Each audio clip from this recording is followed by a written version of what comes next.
You wake in the dark to the sound of the iron kettle already simmering on the grate. The cottage is one room downstairs and one room above, with a slate floor that feels cold through your wool stockings. You lie still for a moment, listening to the small sounds of the house, the settling of the coal in the range, the breathing of the children in the loft above, the soft shift of your husband's body on the other side of the bed. Then you swing your legs out from under the patchwork quilt and place your bare feet on the cold slate. The shock of it wakes you fully. You light the tallow candle from the embers of last night's fire. The flame wobbles in the draught from the window and throws moving shadows across the plaster walls. You pull your shawl around your shoulders and kneel in front of the range to rake the ash from the grate. The coal glows orange underneath, and you add small lumps from the wooden box by the hearth, arranging them carefully with the iron poker until the flames lick up evenly. The kettle begins to sing again, and you move it to the cooler side of the range, top, so it does not boil dry. The morning tasks never change, and you find a kind of peace in that. You stir the porridge pot with a long wooden spoon, adding a pinch of salt from the blue dish on the mantel. The oats were cheap and coarse, but they swell up thick and filling. You slice the bread from the loaf you baked 2 days ago, cutting 7 thin pieces because that is all that remains. You fill the tin lunch pail with cold tea from the brown pot and lay a thick slice of bacon on top of the bread inside the pail. Your husband prefers bacon cold rather than warmed again. You wrap the pail in a clean rag and set it by the door. The coal dust from his clothes the night before still powders the chair by the fire. You take a damp rag and wipe down the wooden arms and the woven seat, working the rag into the corners where the black grit settles deepest. The dust comes off in grey streaks, and you rinse the rag in a bowl of water before wiping again. You do this every morning, and every morning the rag turns grey. You hang the rag over the edge of the bowl to dry. You wake the older children by touching their shoulders gently through the thin blankets. Sarah is 9, and she rubs her eyes and sits up without complaining. Thomas is 7, and he pulls the blanket over his head, but you lift it away and tell him in a low voice that the porridge is ready. William is 5, and he sleeps so deeply that you have to lift him into a sitting position before his eyes open. You tell Sarah to mind the baby Edward, who is 1 and still asleep in the wooden cradle near the range. You tell Thomas to fetch the kindling from the shed, and you tell William to put on his boots, even though he will not go outside yet. Your husband wakes when the candle gutters and casts a longer shadow across the bed. He dresses without speaking, the thick wool trousers stained black at the knees, the flannel shirt with a torn cuff, the heavy leather boots that take a full minute to lace. He sits in the chair by the fire and eats his porridge in silence while you pour his tea into a chipped mug.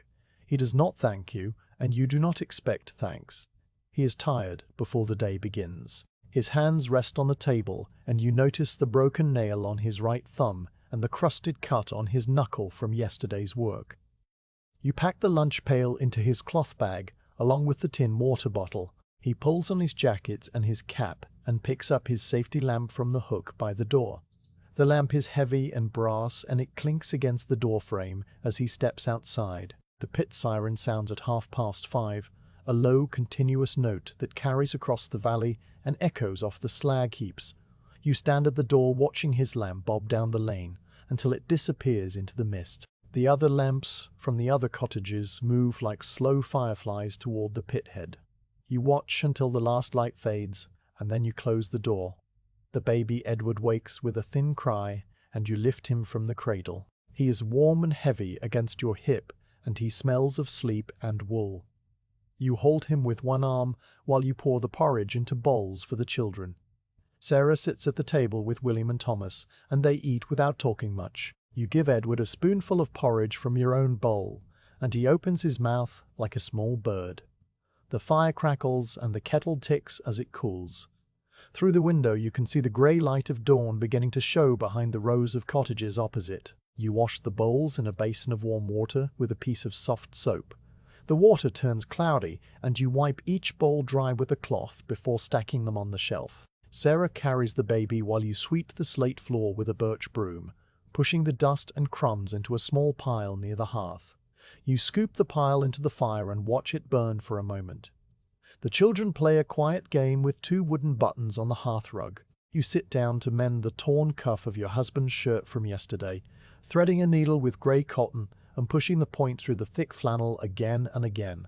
The morning light grows stronger, but it does not become bright because the windows are small and the sky is always hazy with smoke from the pit chimneys.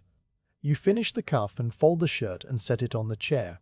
Then you begin to sort the laundry for the next day because Monday is wash day, but the Sunday clothes need soaking tonight. You separate the white things from the dark things and you check each item for holes. Sarah watches you and asks if she can learn to darn. You show her how to stretch the sock over a wooden egg and how to weave the thread back and forth across the hole. Her stitches are uneven, but you tell her they will improve. Thomas comes in from the shed with a small cut on his finger from a splinter. You rinse it with water from the kettle and wrap it in the clean strip of rag.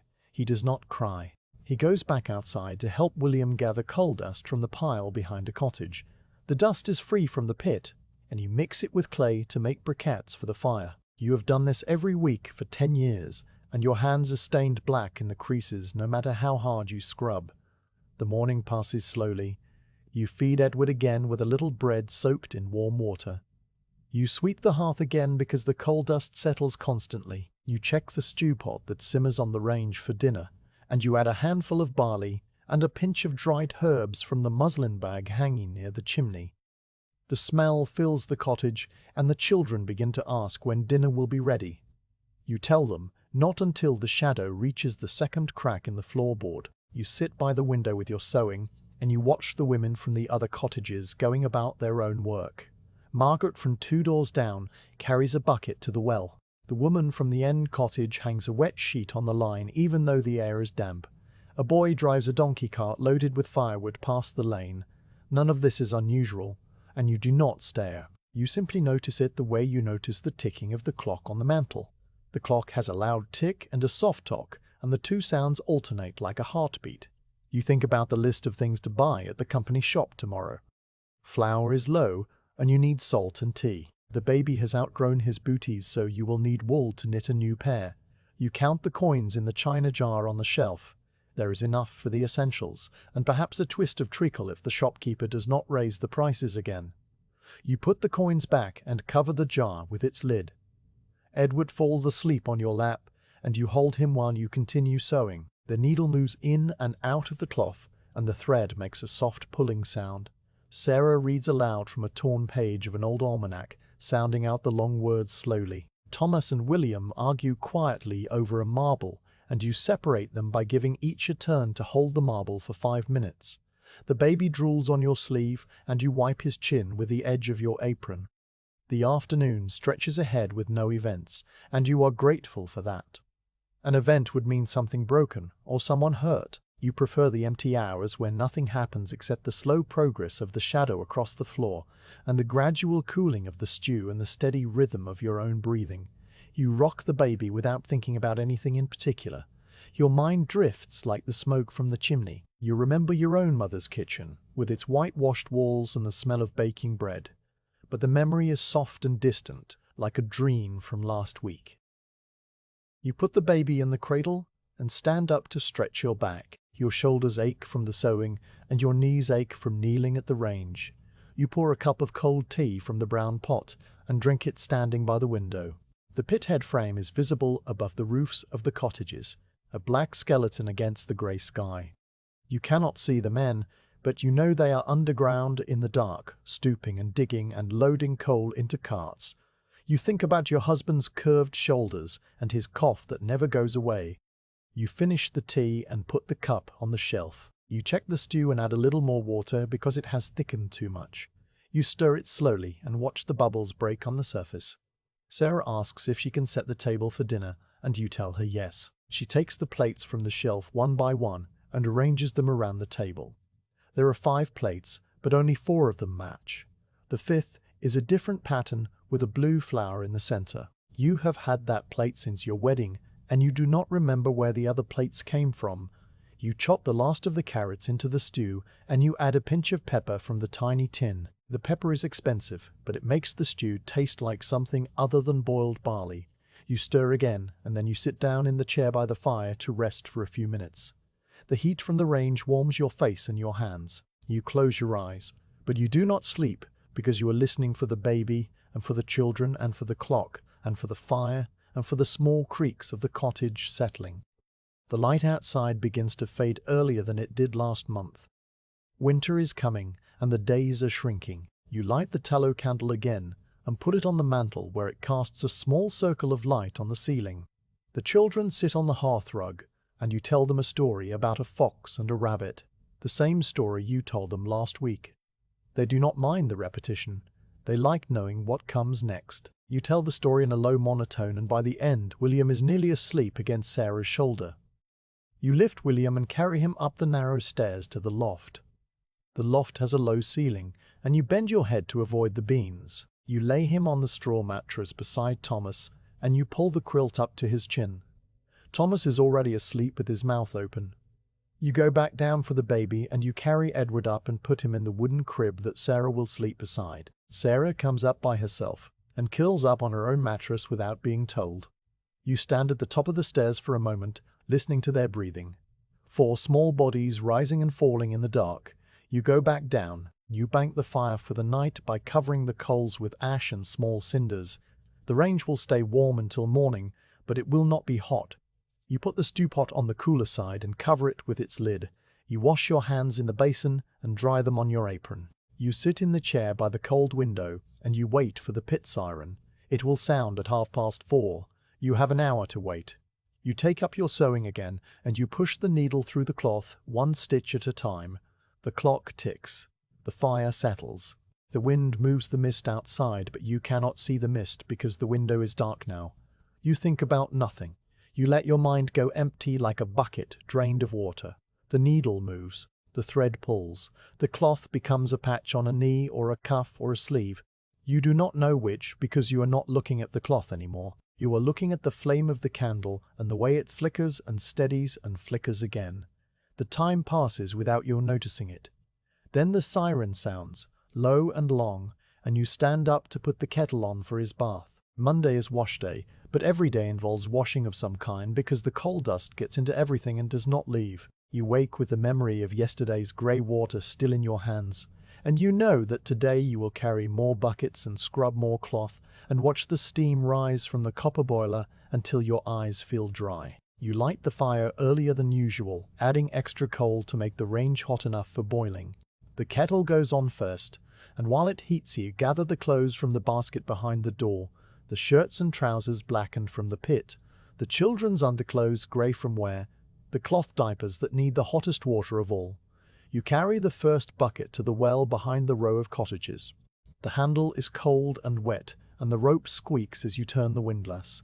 The bucket comes up heavy, and you rest it on the stone edge before lifting it with both hands. The walk back to your door is short, but your arms ache by the time you set the bucket down on the slate floor.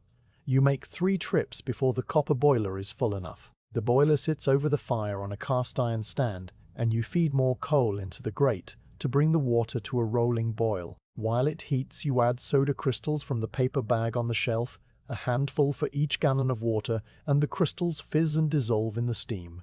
You sort the clothes into piles on the table. The blackest ones go first, your husband's work trousers and his flannel shirt, and the heavy socks that stand up by themselves from the dried sweat and dust. Then the children's everyday clothes, which are grey rather than black. Then the white things, which are not truly white anymore, but a kind of yellowish cream. You've learned over the years that the order matters because the dirtiest clothes make the water black, and you do not want that blackness transferring to the less dirty clothes. The water in the boiler begins to bubble, and you use a wooden paddle to push the first load down into the hot soda water. The clothes float for a moment and then sink as they absorb the water. You stir them slowly, turning the trousers over with the paddle and making sure every part of the fabric gets wet. The steam rises into your face and you wipe your forehead with your sleeve. The smell of hot, wet wool and coal dust fills the kitchen. It is not a bad smell exactly. It is the smell of Monday, and you have known it since you were a child, helping your own mother at the same kind of boiler. You leave the clothes to boil for 30 minutes by the clock on the mantel. While they boil, you fill the rinsing tub with cold water from the well. The tub is a wooden barrel cut in half, and it sits on 2 bricks near the door. You carry 4 more buckets to fill it, and by the time you finish your back is sore and your hands are red from the cold handle. You add a splash of vinegar to the rinse water because your mother taught you that vinegar softens the fabric and removes the last trace of soda. When the 30 minutes are up, you use the paddle to lift the clothes out of the boiler and transfer them to the rinsing tub. The clothes are heavy and hot, and steam rises from them as they hit the cold water. You plunge your arms in up to the elbows to swish them around, working the clean water through the fibers. The cold shocks your skin, but you keep moving your hands, squeezing and releasing, squeezing and releasing. Then you lift each piece out and wring it as hard as you can, twisting the fabric in opposite directions until the water streams out between your fingers. Your knuckles crack and your forearms burn. You hang the wet clothes on the line behind the cottage. The line is a rope tied to an iron post near the coal shed and to a hook on the back wall of the cottage. You carry the heavy wet trousers and shirts in a basket, and you pin each piece with wooden clothespins that have become smooth from years of use. The wind is light today, so the clothes hang straight down without flapping. You look at them for a moment. The black trousers that look grey when wet, the white shirts that look cream, the small socks hanging in pairs like sleeping bats. Then you go back inside to start the second load. The second load is the children's clothes, and they do not need as much boiling, so you let the water come down to a simmer before adding them. While they soak, you sit down by the window to do the mending that has accumulated since last week. The mending basket is a woven willow thing with a broken handle, and inside it holds a pincushion, a wooden darning egg, several spools of grey and brown thread, a pair of small scissors with rusty blades, and a pile of torn garments. You take the pile out one piece at a time and lay it across your lap. The first piece is a pair of Thomas's trousers with a tear at the knee. You turn the trousers inside out and cut a patch from a scrap of old wool, shaping it into a rough square with the scissors. You pin the patch over the tear and thread the needle with grey cotton. The needle goes in and out of the fabric in small even stitches, pulling the patch flat against the torn edges. You work slowly because there is no hurry, and because slow stitches last longer than fast ones. The thread pulls through the wool with a soft hissing sound. You push the needle through, pull it through again. The motion becomes automatic, and your mind drifts to the sound of the simmering boiler and the ticking clock. The second piece is a sock with a hole in the heel. You stretch the sock over the wooden darning egg and weave the needle across the hole in one direction, then back across in the other direction, creating a tight grid of thread that fills the gap. The thread is brown and the sock is grey, but your husband will not care about the color as long as the hole is closed. You darn slowly, pulling each thread just tight enough to lie flat against the egg without puckering the surrounding fabric. A loose thread would catch on his toe and annoy him. A tight thread would pull the fabric out of shape. You have learned the right tension over years of practice, and you do not think about it anymore. Your hands, remember. The boiler needs more coal, so you get up from the chair and add 2 small lumps to the fire. The flames lick up around the new coal and the water begins to bubble again. You stir the children's clothes with the paddle, turning the small shirts and underclothes over in the hot water. Steam rises and fogs the window glass. You wipe the glass with the edge of your apron, but the fog returns within a minute. You go back to the mending. The third piece is a tear in the hem of your own skirt. The hem has come undone across a span of 6 inches, and the raw edge of the fabric drags on the floor when you walk. You turn the skirt right side out and fold the hem back into place, pinning it with 3 straight pins before you begin to sew. The needle goes through the folded fabric and catches just a few threads of the outer layer so the stitch does not show on the outside. This is called a blind stitch, and your mother taught it to you when you were Sarah's age. You work the needle along the hem, taking small even bites of fabric, pulling the thread through until the fold lies flat against the skirt. The stitches disappear into the weave, and you cannot see them unless you look very closely. The children come in from playing outside. Sarah carries the baby on her hip, and Thomas has a scratch on his arm from a bramble. You tell him to wash it at the basin, and he does. William asks for bread and butter, and you cut him a thin slice from the heel of the loaf. He eats it, standing by the fire. Sarah sits down beside you and watches you sew. She asks if she can try the darning. You give her the sock with the other heel that also has a hole, and you show her how to hold the darning egg and how to weave the needle across the gap. Her first few stitches are uneven and too loose. You put your hand over hers and guide the needle through the fabric, showing her how to pull the thread just enough. She tries again on her own, and the stitches are better. You tell her to keep practicing, and she sits beside you working on the sock while you finish the hem. The second load of clothes is ready to rinse. You lift the children's clothes from the boiler with the paddle and carry them dripping to the rinsing tub. The water in the tub is still cold from this morning, and you plunge the clothes in, swishing them around with your arms. The baby watches you from Sarah's lap and kicks his feet. You wring each piece out and put it in the basket. The third load will be the white things, but you decide to let them soak in the boiler overnight because you are tired and your hams are raw. You cover the boiler with a cloth to keep the heat in. You hang the second load on the line beside the first. The trousers and shirts from your husband's first load are already half dry because the wind has picked up a little. You rearrange the clothespins on a shirt that was slipping and you pat the fabric flat with your palm. The sun has not come out, but the grey light is enough to dry things slowly. Slow drying is better than fast drying because fast drying makes the fabric stiff. You know this from experience. Back inside, you put the mending basket away on the shelf and you wash your hands at the basin. The water in the basin is grey from the coal dust that settled on your skin during the washing. You scrub your fingers with the soft soap and rinse them twice. The creases on your palms are still dark, and they will stay dark until you soak your hands in vinegar water tonight. You do not mind the dark creases. They are part of your hands now, like the calluses on your fingertips from the needle. You make a fresh pot of tea and pour a cup for yourself and a small cup for Sarah. She sits at the table with her darning, and you sit across from her. The baby plays with a wooden spoon on the floor. Thomas and William have gone back outside to look for earthworms in the garden patch. You drink your tea slowly and watch Sarah's needle move in and out of the sock. Her stitches are still uneven, but the hole is closing. You tell her she has done well, and she smiles without looking up from her work. The afternoon light fades, and you realize you have been washing and mending for 5 hours. The boiler still sits on the range with the white things soaking. The line outside holds 2 loads of wet clothes that will stay there until tomorrow morning because they will not dry completely before dark. You add more coal to the fire to keep the kitchen warm for the children. The clock on the mantel shows 3:30. You have 1 hour before the pit siren sounds, and you need to start the stew for dinner. But first you finish the darning on the second sock. You tie off the thread and cut the end with the rusty scissors. You hold the sock up to the window light and see the woven patch sitting flat against the heel. It is not beautiful, but it will last another month. You fold the sock and put it on the chair with the other mended clothes. Tomorrow you will wash the white things, and maybe you will mend the tear in Thomas's jacket if you have time.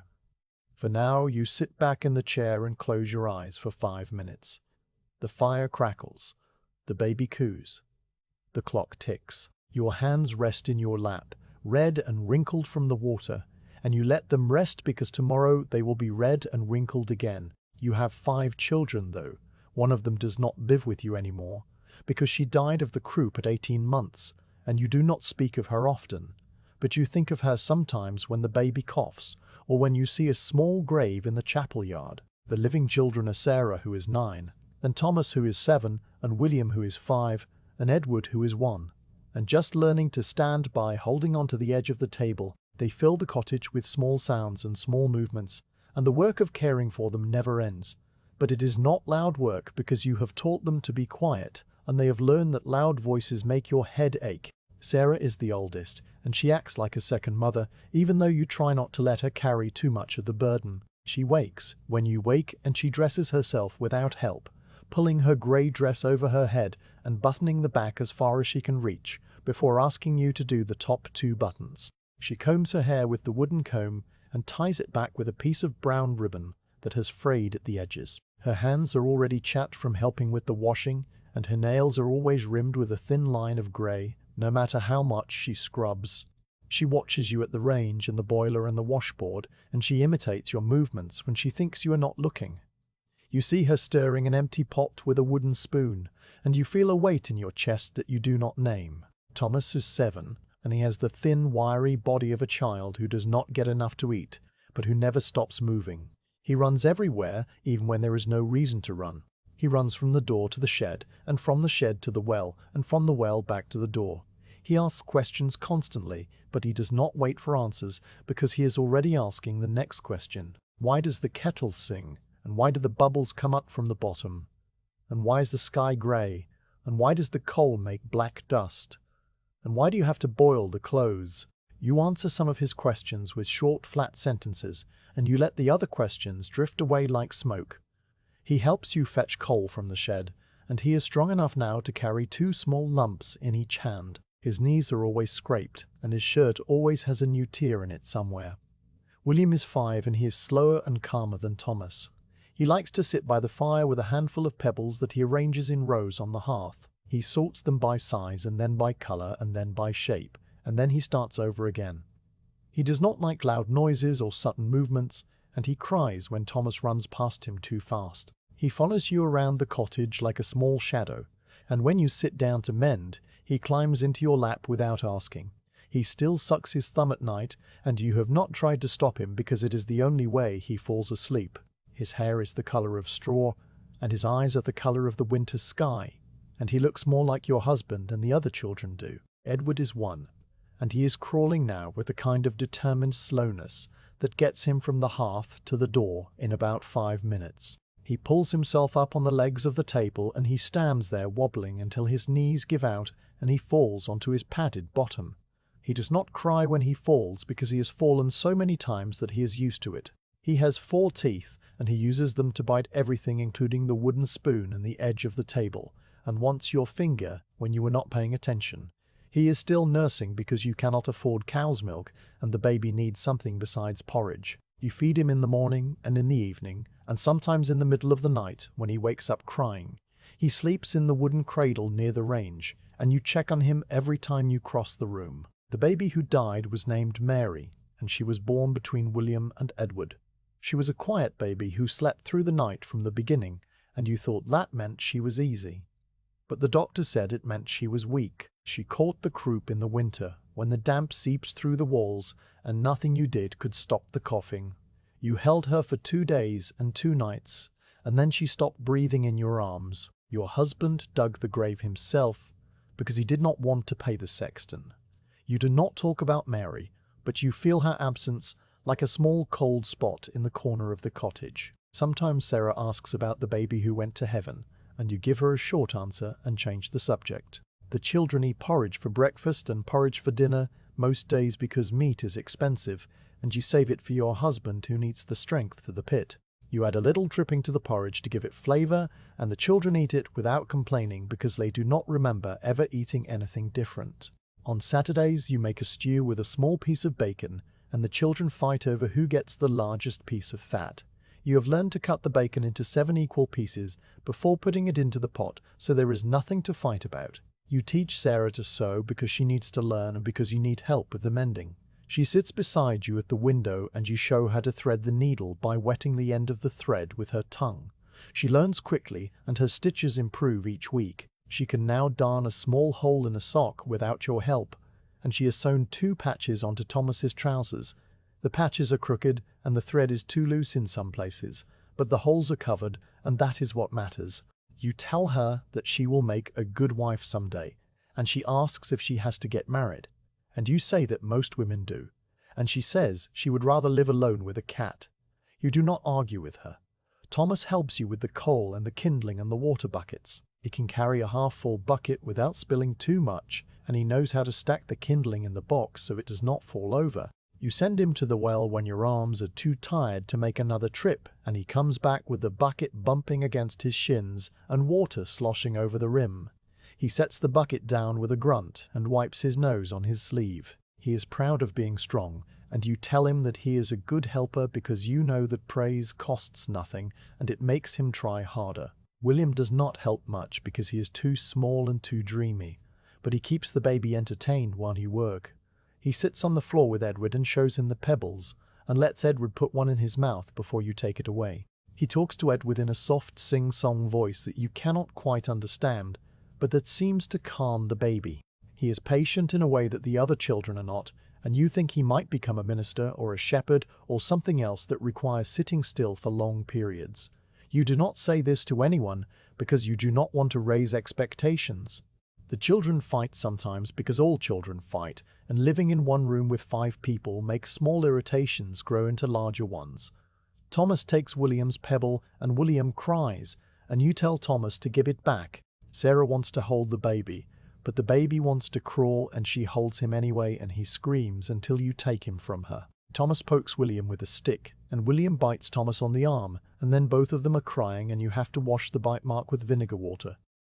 You do not yell, because yelling makes things worse. You speak in a low flat voice, and you separate them, and you give each of them a different task so they cannot reach each other. Thomas goes outside to stack kindling. William sits on the hearth with a new pile of pebbles.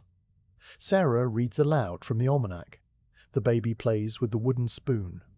The cottage becomes quiet again. You worry about the children getting sick, because sickness is expensive and because you have already lost one, and you do not think you could lose another.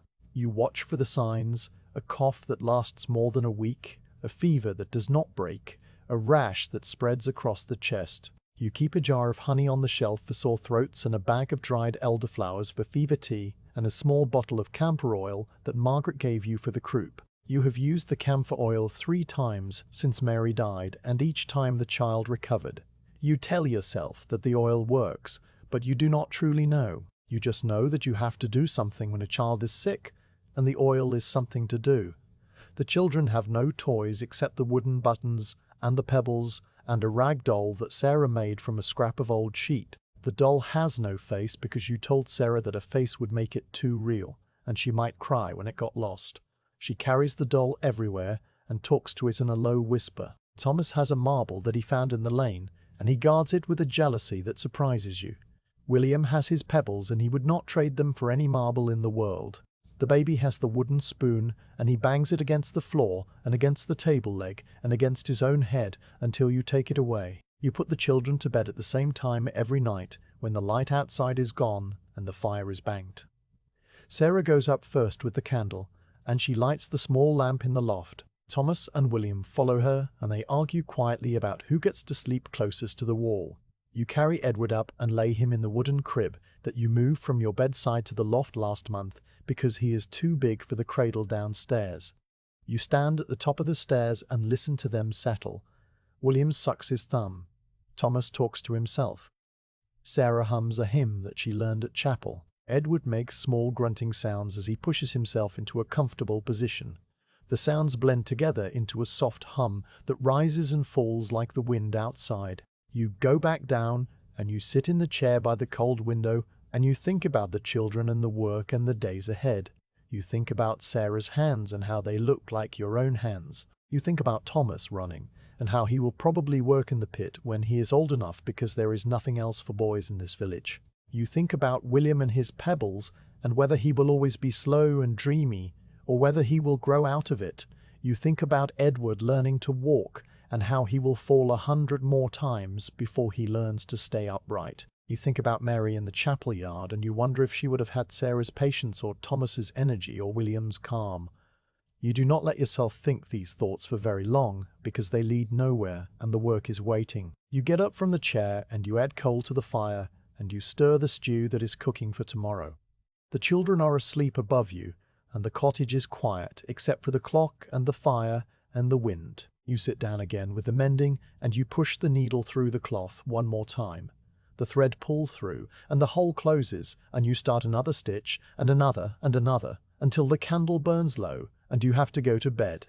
You climb the stairs in the dark, because you know each step by heart. You lie down on the mattress beside your husband, who is already asleep, and you pull the quilt up to your chin. The children breathe above you and below you and around you. The baby makes a small sound in his sleep, and then is quiet again. You close your eyes and you listen to the breathing of your children, and you feel the weight of them in the dark like stones in a pocket. You are tired, and your hands hurt, and your back aches, and your mind is empty. You fall asleep before you finish thinking about the next day. The fire settles and the clock ticks, and the children sleep and you sleep with them. Once a week, you walk to the company shop, which is a long brick building near the pit head, with a sign that says the Winslow Coal and Iron Company in faded black letters. You carry a wicker basket on your arm, and a list written on a scrap of paper that you keep folded in your pocket. The list is short this week, because the wages were small, flour, salt, dripping, tea, and maybe a twist of treacle if the shopkeeper does not raise the prices again. You have counted the coins in the china jar 3 times, and you know exactly what you can spend. The jar holds 11 pence and a half penny, and the flour alone costs 4 pence, so you will have to choose carefully. You leave the cottage after the morning chores are done, and after you have fed the children their porridge. Sarah stays with the baby, and you tell her to keep the fire burning, and to not let William put any more pebbles into his mouth. Thomas wants to come with you, but you say no, because he runs ahead and asks the shopkeeper too many questions. You put on your wool shawl and your boots, and you step out into the lane. The air is damp and smells of coal smoke and wet earth. A thin rain is falling, but it is not heavy enough to wet you through, so you do not turn back for your umbrella. The walk to the shop takes 15 minutes if you walk at a normal pace, but you walk slowly because there is no reason to hurry, and because your knees ache from kneeling at the washboard yesterday. You pass the row of cottages where the other miners live, and you nod at the women who are standing in their doorways. Margaret is hanging a wet sheet over a line strung between her house and the shed, and she waves at you with one hand while holding a clothespin in her teeth. You wave back, but you do not stop to talk, because you want to reach the shop before the morning rush when the line gets long. The lane turns into a wider road made of packed gravel and slag. The pit head frame rises ahead of you like a black skeleton against the grey sky. You can hear the machinery running even from this distance, the clank of the winding engine and the rattle of the coal screens and the hiss of steam from the boiler house. The sound is constant and low, and you have learned to ignore it the way you ignore the ticking of the clock. The company shop sits across from the pit offices, a long single-story building with a slate roof and small windows that are covered with iron bars. The door is heavy wood with a brass handle that is being polished smooth by thousands of hands. You push the door open and step inside.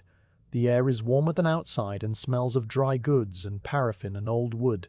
The floor is wide wooden planks that creak under your boots. The shop is divided into 2 sections, the grocery side on the left and the hardware and dry goods on the right. You turn left because you need food first. The shelves are lined with tins and sacks and glass jars.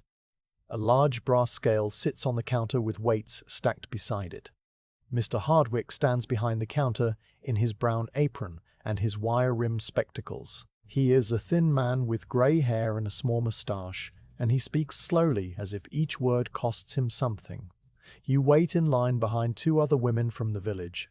The first woman is Mrs. Bex Fletcher, who lives 4 doors down, and she is buying a sack of oatmeal and a tin of blacklead for her range. She nods at you, but does not speak because she is counting her coins on the counter.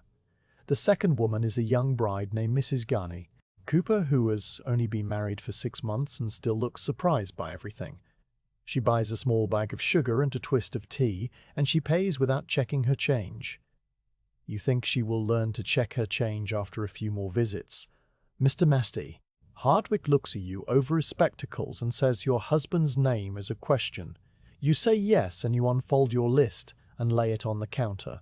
He takes the list and reads it slowly, moving his lips as he reads. Then he turns to the shelves behind him and begins to gather your order. He scoops flour from a large sack into a paper cone and weighs it on the brass scale, adding a little more flour until the scale tips. He pours the flour from the cone into a brown paper bag and folds the top closed. He does the same with the salt and the dripping, wrapping the dripping in a piece of wax paper because it is soft and greasy. The tea comes from a large tin with a picture of a ship on the front. Mr. Dace Hardwick measures it with a metal scoop and pours it into a small paper bag. He asks if you want the twist of treacle, and you say yes, but only if it is still the same price as last week. He says it is still a halfpenny, and you nod.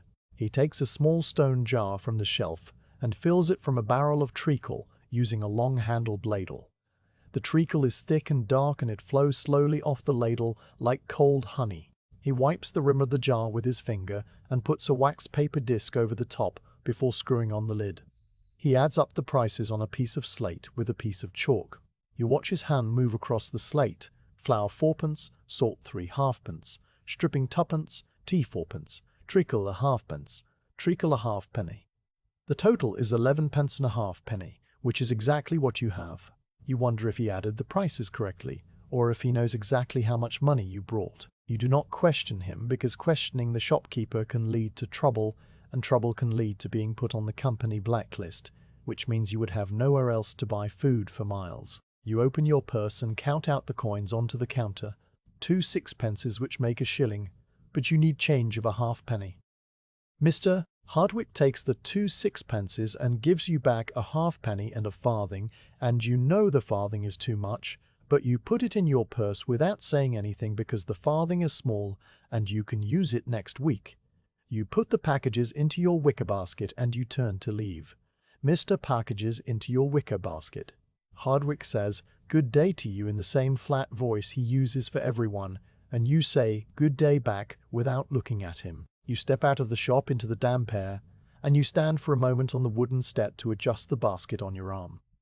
The rain has stopped, but the clouds are still low and grey. You walk back the way you came, past the pit offices and the winding engine house and the rows of cottages. The gravel road is wet, and your boots make a crunching sound with each step. You pass the place where the slag heap rises like a black hill, and you see a few women picking through the slag for unburned coal. You have done that yourself on weeks when the wages were very low. But this week you have enough coal from the free dust, so you do not stop. The walk back seems shorter than the walk there, even though it is the same distance. You think about the treacle and whether you will save it for Sunday or give the children a small taste tonight. You decide to save it for Sunday because Sunday is the day of rest, and a little sweetness makes the rest feel more restful. You think about the flour and how you will make bread tomorrow morning before the washing starts. You think about the dripping and how you will use it to make the porridge taste better for the rest of the week. You turn into your lane and you see Sarah standing in the doorway with the baby on her hip. She waves at you and you wave back. Thomas runs out to meet you and tries to look into the basket, but you hold it above his head. He asks if you bought treacle and you say maybe, and he asks what maybe means, and you say it means wait and see. William comes to the door and stands beside Sarah, and he does not ask anything because he is too busy watching a beetle crawl across the stone step. You go inside and set the basket on the table. The fire is still burning and the kettle is warm. You unpack the packages one by one and put them on the shelf. The flour goes into the flour bin, which is a wooden box with a lid. The salt goes into the blue dish on the mantel. The dripping goes into a small crock next to the range where it will stay soft enough to scoop. The tea goes into the brown pot that you use for storing loose tea. The treacle jar goes on the highest shelf where little hands cannot reach it. Sarah asks if she can help with the bread tomorrow, and you say yes because she is old enough to need now. Thomas asks if he can have a piece of bread now, and you say no, because the bread is not baked yet. William asks if the beetle can come inside, and you say no, because the beetle belongs outside. The baby pulls himself up on the table leg and stands for 3 seconds before falling onto his padded bottom. He does not cry. He crawls toward the basket to see if anything is left inside, but the basket is empty. You sit down in the chair by the fire because your knees hurt more than they did this morning. The walk to the shop and back is not long, but the ground is uneven and your boots are old and the cold damp makes your joints ache. You rest your hands on your lap and you look at the packages on the shelf and you feel a small satisfaction at having food for another week. The satisfaction is not happiness exactly, because happiness is too loud a word for what you feel. It is more like a quiet confirmation that you have done what needed to be done, and that the family will not go hungry for at least 7 more days. You think about the other women you saw at the shop. Mrs. Fletcher with her oatmeal and her black lead, Mrs. Cooper with her sugar and her tea. You wonder if Mrs. Cooper with her sugar and her tea. Cooper knows how hard the winter will be, or if she still thinks marriage is about love and new furniture. You wonder if Mrs. Fletcher has enough oatmeal to last until next Monday, or if she will have to borrow from a neighbor. You do not wonder for long because wondering about other people's lives is a luxury you cannot afford. The children play on the hearth rug while you sit. Thomas has found a piece of string and he is tying it into knots and then untying them. William has given up on the beetle and has returned to his pebbles. Sarah is reading the almanac again, even though she has read the same page 10 times. The baby is trying to climb onto the hearth, and you pull him back because the hearth is hot. He fusses for a moment, and then crawls toward the basket again, as if hoping that new food has appeared since the last time he looked. You think about the company shop and how it is the only shop for 3 miles. The company owns the houses, and the pit, and the shop, and the shop, and the school.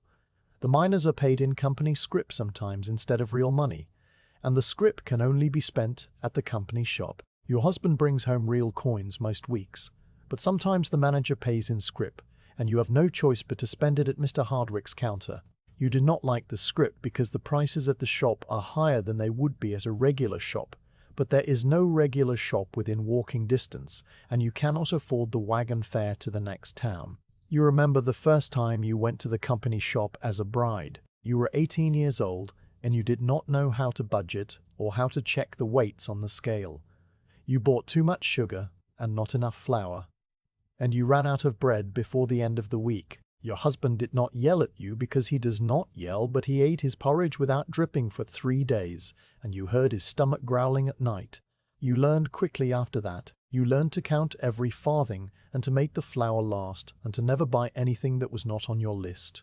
You get up from the chair because sitting too long makes your back stiff. You put the kettle on to heat water for tea, and you cut a thin slice of bread from the heel of the old loaf for the children to share. They divide the slice into 4 pieces and eat them slowly. The baby gets a small piece of crust that he gums for a long time without swallowing. You pour yourself a cup of tea and you stand by the window looking out at the lane. The rain has started again, a fine mist that settles on the glass and blurs the view of the cottages opposite. You think about next week, and the week after, and the week after that. The pattern does not change. You will walk to the shop again on the same day, and you will buy the same things, and you will pay the same prices, and you will walk back the same road. The only difference will be the amount of money in the jar, and the length of the list, and the weight of the basket on your arm. You have accepted this, the way you accept the cold in winter, and the damp in autumn, and the heat in summer. There is no use fighting against things that cannot be changed. The children finish their bread, and the baby falls asleep on the hearthrug, with his head on William's pile of pebbles. William does not move him, because moving him would wake him, and waking him would make him cry. Sarah picks up the mending basket and begins to work on a torn shirt without being told. Thomas goes outside to run around the shed even though it is raining. You let him go because the rain is light and a little wet never hurt anyone. You finish your tea and you wash the cup in the basin. You put the treacle jar on the table for a moment just to look at it. The treacle is dark and thick, and you can see the light through the glass at the edges. You put the jar back on the highest shelf and you turn away. Tomorrow you will bake bread, and you will wash the white things and you will mend the tear in Thomas's jacket. Today you have done enough. You sit down again in the chair and you close your eyes and you listen to the rain on the window and the fire in the range and the breathing of the baby on the rug. The afternoon stretches ahead of you with nothing to do but wait for the pit siren, and you let the waiting be its own kind of work. The coal range is the heart of the cottage, and it demands constant attention from the moment you wake until the moment you bank the fire for the night. It is a black iron box with a flat top that holds 2 kettles and a stew pot, and a small oven on the side that never heats evenly. You have learned to read the flames the way a sailor reads the sky, because the difference between a good fire and a bad fire means warm bread or doughy bread, hot tea or lukewarm tea, a cooked stew or a stew that tastes of raw barley.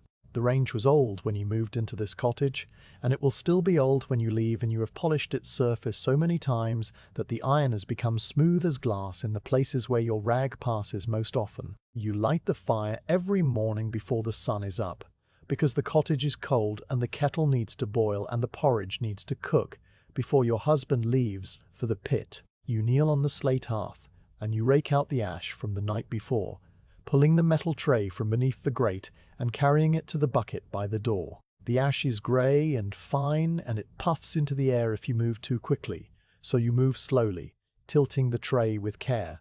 You sift through the cold cinders with your fingers to find the unburned coal, because coal is expensive and every lump matters.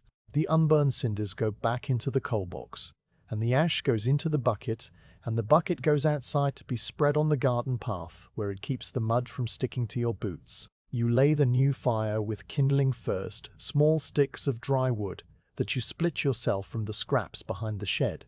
You arrange them in a crisscross pattern over the grate, leaving gaps for the air to flow through. Then you add the cinders from yesterday, the small black lumps that did not burn completely, scattering them over the kindling with your fingers. Then you add fresh coal from the box, choosing the smallest lumps first because they catch more quickly than the large ones. You strike a match against the side of the range and hold it to the kindling until the flame catches.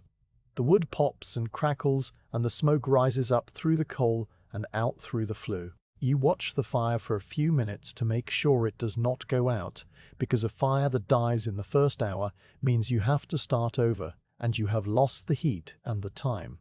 When the fire is burning steadily, you adjust the damper to control the draft. The damper is a metal plate inside the flue pipe, and pushing it in one direction lets more air into the fire, while pushing it the other direction restricts the air. You have learned the positions by feel, because there is no marker on the handle. For a hot, fast fire, you open the damper all the way and the flames roar up the chimney. For a slow-burning fire, you close the damper most of the way, and the coal glows orange without producing much flame. You use the hot, fast fire in the morning to boil the kettle and cook the porridge and heat the wash water. You use the slow-burning fire in the afternoon to simmer the stew and keep the cottage warm without wasting coal. The flat top of the range has different temperatures in different places. The hottest spot is directly over the firebox, where the flames lick the underside of the iron. You put the kettle there when you need boiling water quickly. The cooler spots are toward the edges, and you put the stew pot there when you want it to simmer slowly for hours. You have learned to move the pots around as the fire dies and flares, sliding the kettle to the cooler side when it boils too hard, and sliding the stew pot closer to the heat when the bubbles stop. Your hands are used to the heat now, and you can touch the iron handles without burning yourself as long as you do not hold them for more than a second. The oven is a small compartment on the right side of the range with a cast iron door that swings down to form a shelf. The oven has no thermometer, so you test the temperature by throwing a pinch of flour onto the floor of the oven and watching how fast it browns. If the flour turns brown in 10 seconds, the oven is too hot for bread, but just right for a small pie. If the flour turns brown in 20 seconds, the oven is perfect for bread. If the flour stays white for 30 seconds, the oven is too cool, and you need to add more coal to the fire and wait another 15 minutes before testing again. You have done this test thousands of times, and you can judge the temperature by the look of the flour without counting seconds anymore. You bake bread twice a week, because bread does not stay fresh longer than 3 days in the damp cottage air. You mix the flour with water and salt, and a piece of the saved dough from the last baking, which you keep in a covered crock behind the range. The saved dough is called the starter, and it makes the new bread rise because it contains the yeast from the air. You knead the dough on the wooden board that hangs on the wall, pushing it with the heels of your hands and folding it over and pushing again until the dough becomes smooth and elastic. The kneading takes 10 minutes and your arms ache by the end, but the ache is familiar and you do not mind it. You shape the dough into 2 loaves and put them on the hearth near the fire to rise for an hour under a clean cloth. When the oven is at the right temperature, you slide the loaves onto the oven floor using a long wooden peel that your husband made from a scrap of oak. The loaves hiss when they touch the hot iron, and you close the door and set the timer by the clock on the mantel. The timer is not a real timer because you do not own one. You simply remember the time and check the clock every few minutes. The bread bakes for 40 minutes and the smell fills the cottage, a warm smell of grain and yeast that makes the children gather near the range like moths near a lamp. You do not let them eat the bread until it has cooled, because hot bread is doughy in the middle and gives them stomach aches. You polish the range every Saturday afternoon because the black lid keeps the iron from rusting and makes the surface shine. The black lid comes in a small tin, and it is a thick paste that you scoop out with a rag. You rub the paste into the iron in small circles, working it into the rough surface until the entire range is covered with a thin grey film. Then you take a clean, dry brush and you buff the surface until the grey film turns into a deep black shine. The polishing takes an hour, and by the end your arms are tired and your rag is black and your fingernails are rimmed with lead that does not wash off until Wednesday. You do the oven door and the grate and the top plate and the decorative scrollwork on the sides.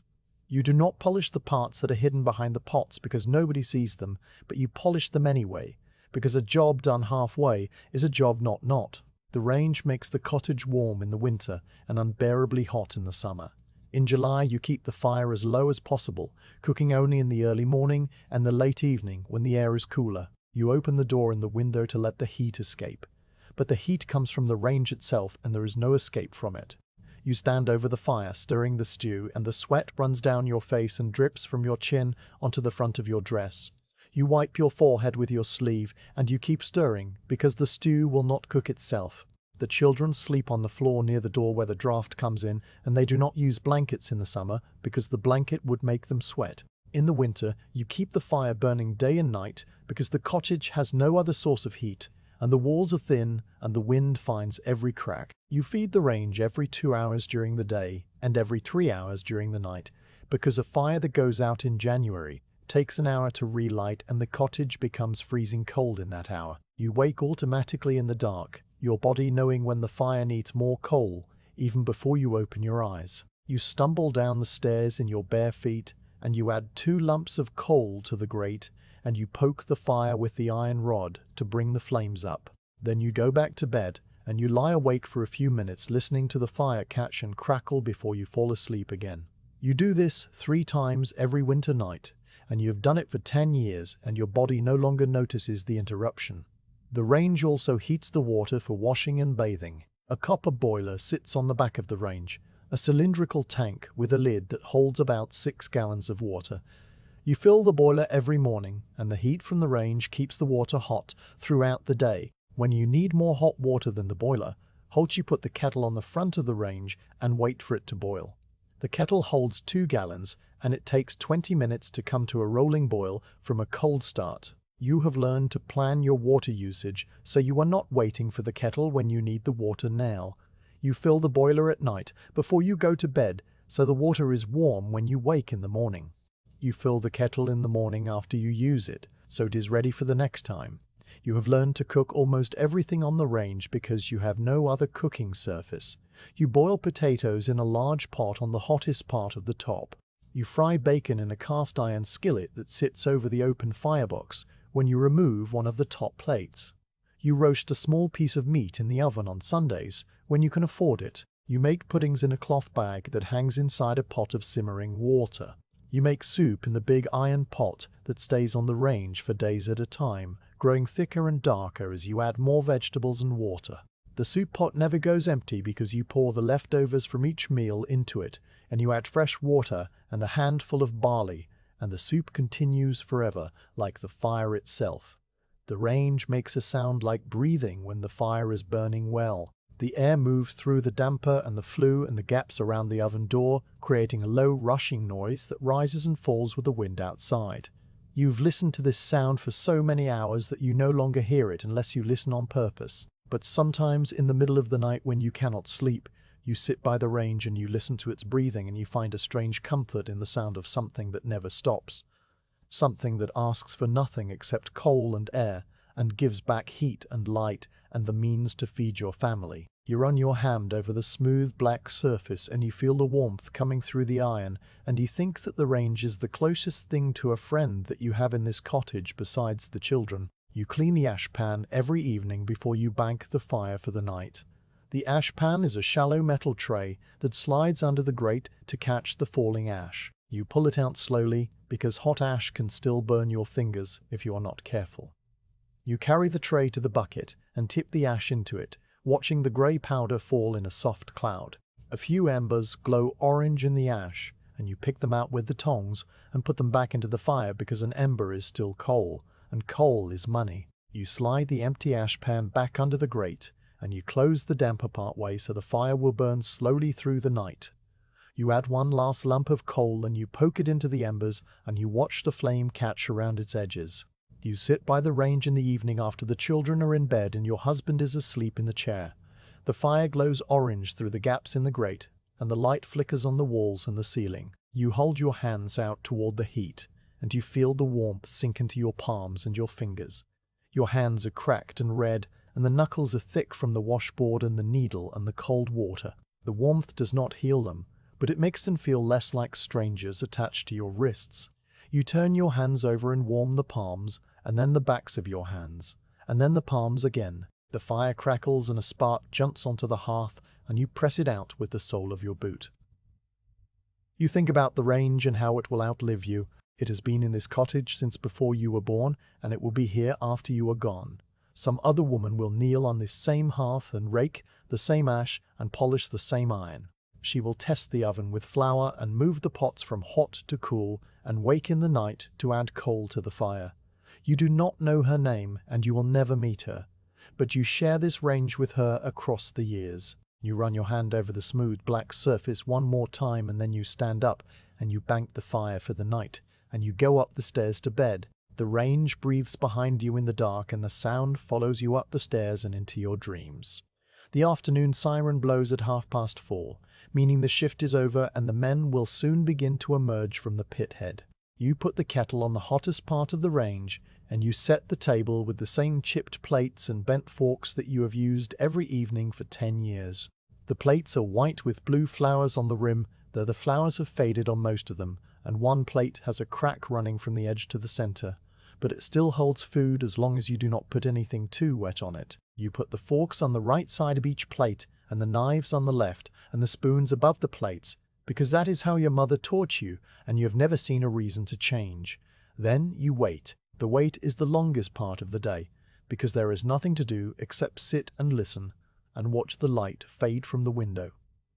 You have finished the washing and the mending and the sweeping and the cooking. The stew simmers on the cooler side of the range and the bread sits on the shelf under a cloth. The children are quiet because they have learned that the waiting hour is not a time for running or shouting. Sarah reads her almanac and Thomas plays with a piece of string and William sorts his pebbles and the baby sleeps in his cradle. You sit in the chair by the window with your hands in your lap and you wait. You listen for footsteps on the lane. The lane is made of packed earth and gravel and footsteps sound different depending on who is walking. A heavy, slow step belongs to one of the older miners who have been in the pit for 30 years and whose knees do not bend properly anymore. A quick, light step belongs to one of the young single men who live in the boarding house near the pit.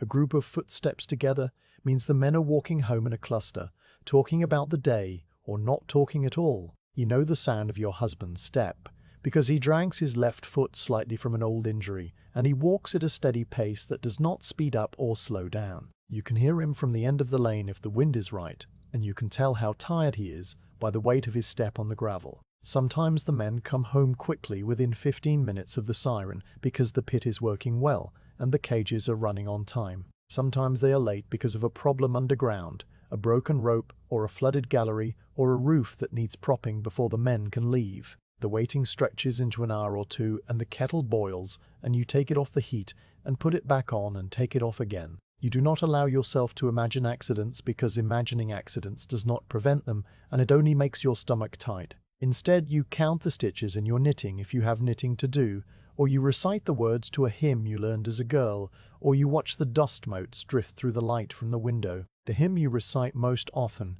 is the one about the shepherd leading his sheep through the dark valley. You do not believe in the shepherd the way the minister wants you to believe, but the words are old and familiar, and they fill the waiting time without requiring any thought. The Lord is my shepherd, I shall not want.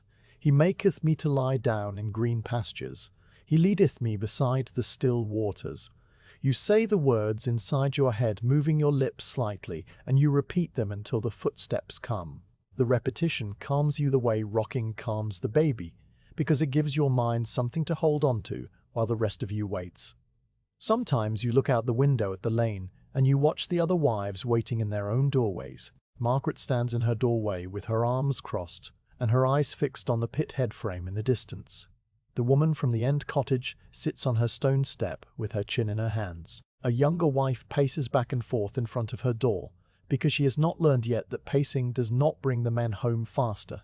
You do not wave to them because the waiting is a private thing, and waving would break the spell. You simply note their presence and return your gaze to the lane. The light changes as the afternoon moves toward evening.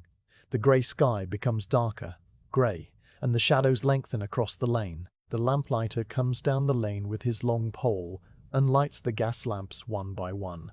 The lamps hiss and flicker and cast small circles of yellow light on the wet gravel. You watch him move from lamp to lamp, and you count the lamps as he lights them because counting gives you something to do. There are 7 lamps on your lane and he lights them in the same order every evening, starting from the pit end and working toward the chapel. You know that if he has lit the lamp outside the Cooper's cottage, then it is 5 o'clock.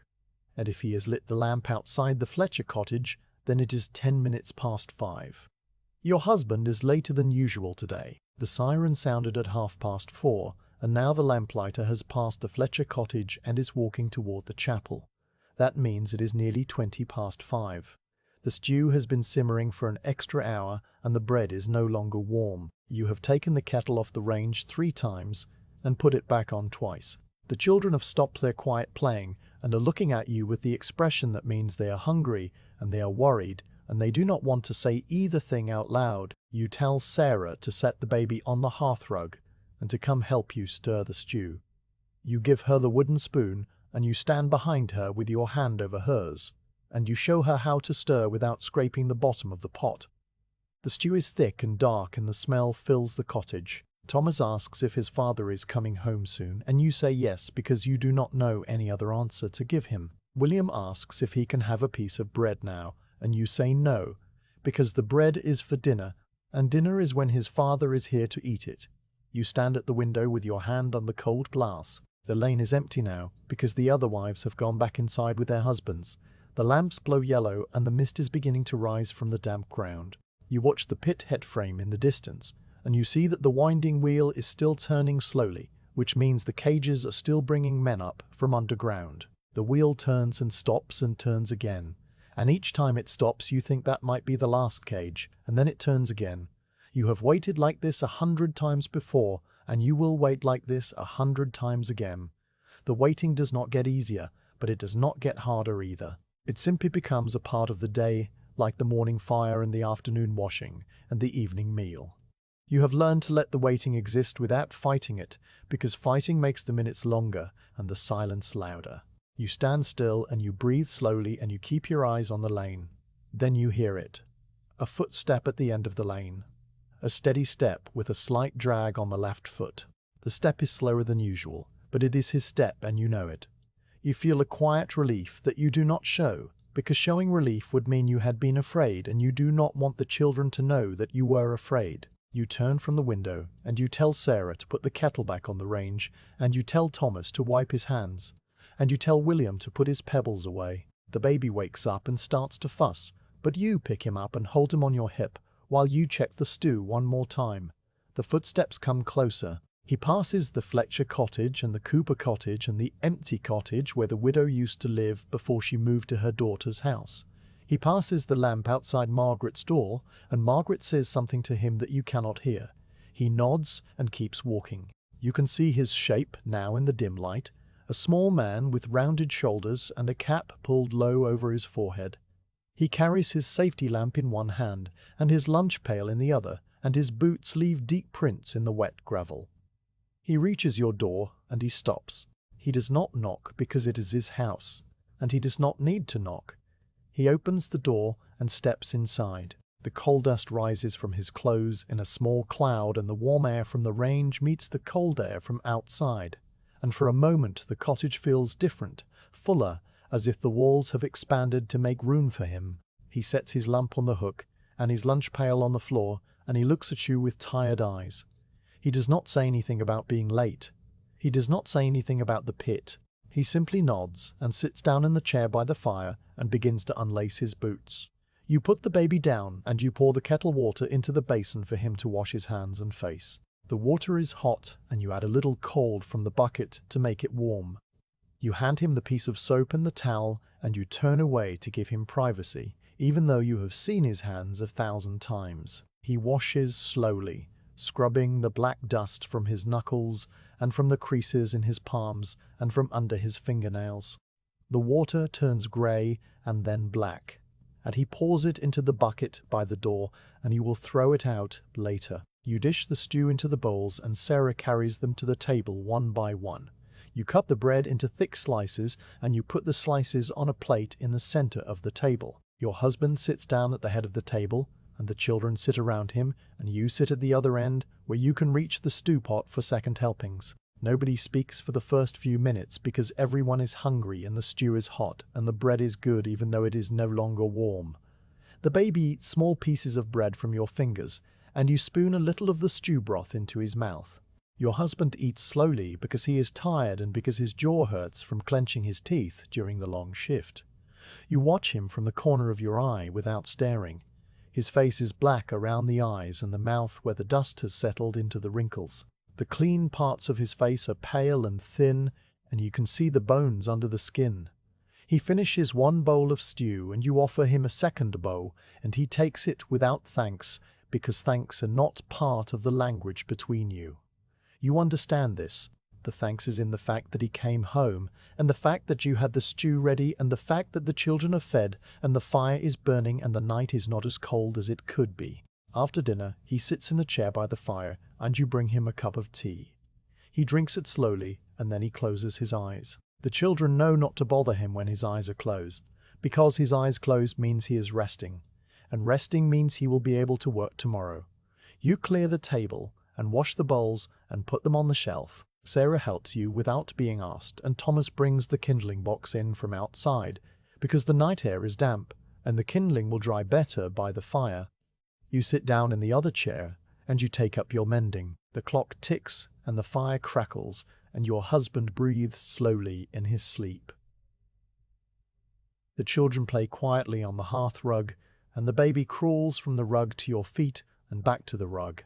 The waiting is over and the evening has become ordinary again, and you feel the tension leave your shoulders the way water leaves a ticked bucket. You push the needle through the cloth and you listen to the sounds of your family, and you let the night settle around you like a blanket.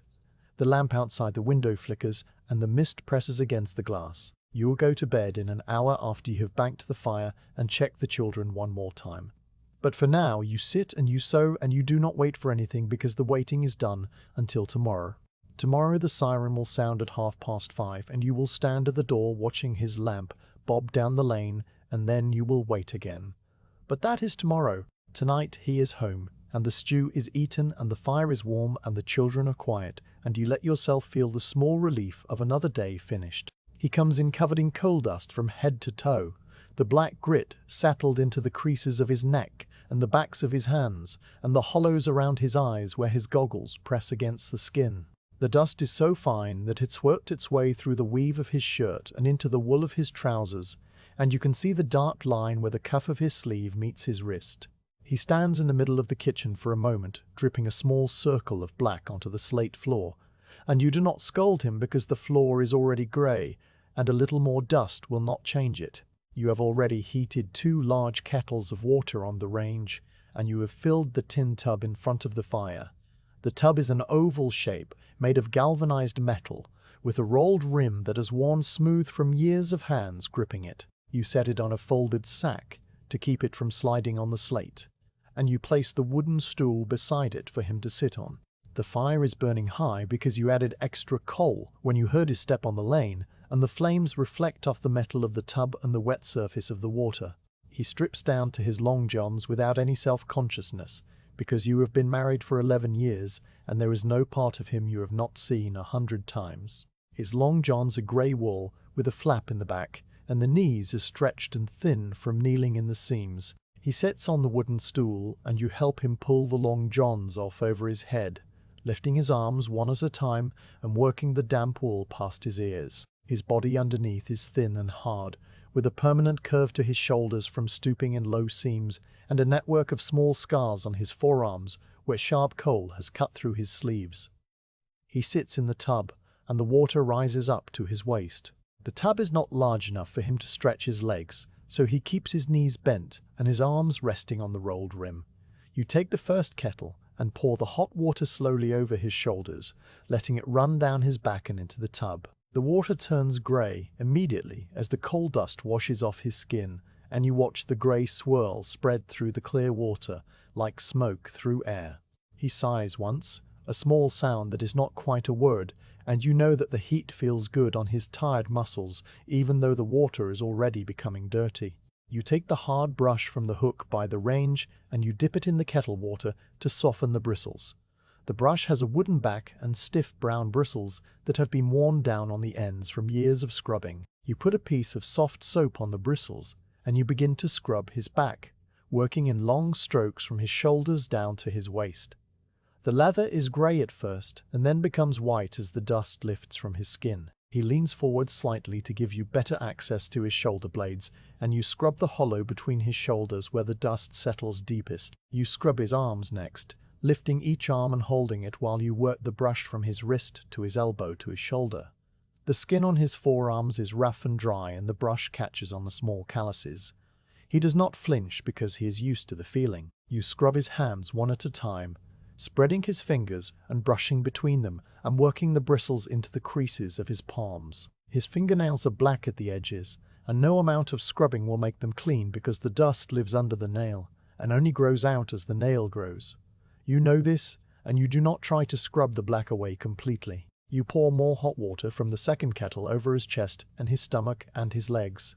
The water runs down his thighs and drips from his knees back into the tub. You scrub his chest with the brush, working around the sparse hair and the places where his ribs show through the skin. He is thin this winter because the work is hard and the food is scarce, and you have seen him lose weight each year since the pit closed the better seam. You do not comment on his thinness because commenting would make him feel worse, and there is nothing you can do to change it. He washes his own face and his own hair because those are the parts he can reach without help. You give him a piece of clean rag and he wets it in the kettle water and rubs it over his face, wiping the dust from his forehead and his cheeks and the hollows around his eyes. The rag comes away black, and he dips it again and wipes again until his face is pink and raw looking.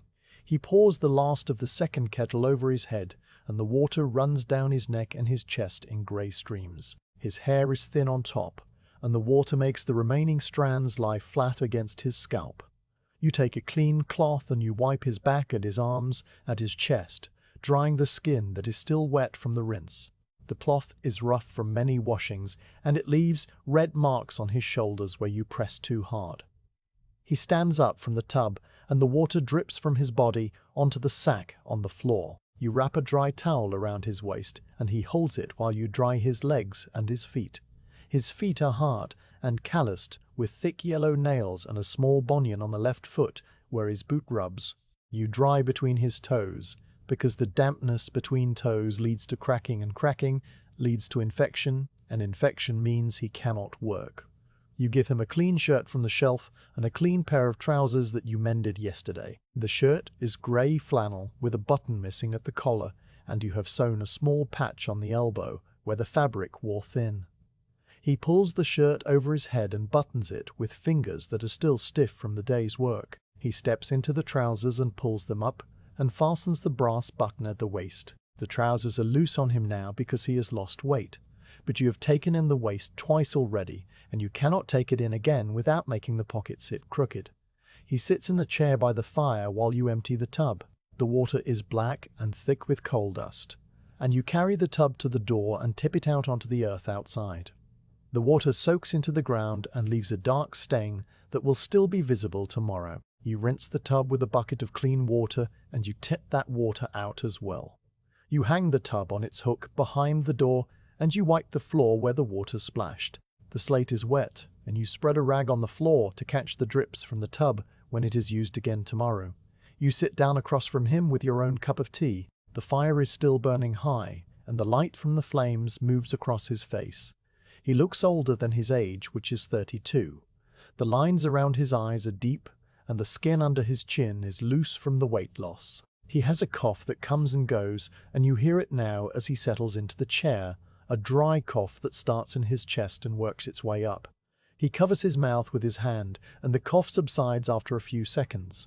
You do not say anything about the cough because you have said everything about it already, and he knows that he should see the doctor, and he knows that you cannot afford the doctor, and so the conversation is finished before it begins. He drinks his tea slowly, and you drink yours slowly, and the children are in the loft asleep, so the cottage is quiet except for the fire and the clock. You look at his hands resting on his knees, and you see the way the fingers curl slightly even when he is not holding anything. The fingers have curled like that for years from gripping the pick and the shovel and the rope and the coal. His knuckles are thick, and the joints are swollen, and you know that they hurt him in the morning before the warmth of the fire loosens them. You know this because he told you once 5 years ago, and he has never mentioned it again. He finishes his tea and sets the cup on the floor beside the chair. He leans his head back and closes his eyes, and within a minute he is asleep. His mouth falls open slightly, and his breathing becomes slow and even. The cough does not come again. You watch him sleep for a moment, and you notice the way his chest rises and falls under the clean shirt. You notice the way his hands have relaxed in sleep, so the fingers are no longer curled, but lie flat on his thighs. You notice the small scar on his chin from a falling rock in the pit 3 years ago, a scar that pulls the skin slightly to one side when he smiles. He does not smile often, but when he does, the scar makes the smile look crooked, and you have always found that endearing, though you have never told him. You finish your tea, and you set the cup beside his on the floor. You bank the fire for the night by covering the coals with ash and small cinders. The range will stay warm until morning, but it will not be hot. You check the door to make sure it is locked, and you check the window to make sure the latch is closed. You blow out the candle on the mantel, and the cottage becomes dark except for the orange glow of the banked fire. You touch his shoulder gently to wake him. He opens his eyes and looks at you without speaking. You nod toward the stairs, and he stands up slowly, his joints cracking as he straightens his back. He follows you up the narrow stairs to the loft where the children are sleeping. You step over Thomas's outstretched arm, and you lie down on the mattress beside Sarah. He lies down on the other side of the mattress beside Sarah. He lies down on the other side of the mattress beside William. The mattress is straw, and it rustles as you both settle into your usual positions. The quilt is thin, but there are 3 of you on each side, and the body heat keeps the cold away. You lie on your back and look up at the dark ceiling. You can hear your husband breathing on the other side of the children, and you can hear the children breathing in between. The sounds blend together into a low hum that rises and falls like the tide. You think about the bath and the water and the brush, and the way his shoulders relaxed when the hot water hit them.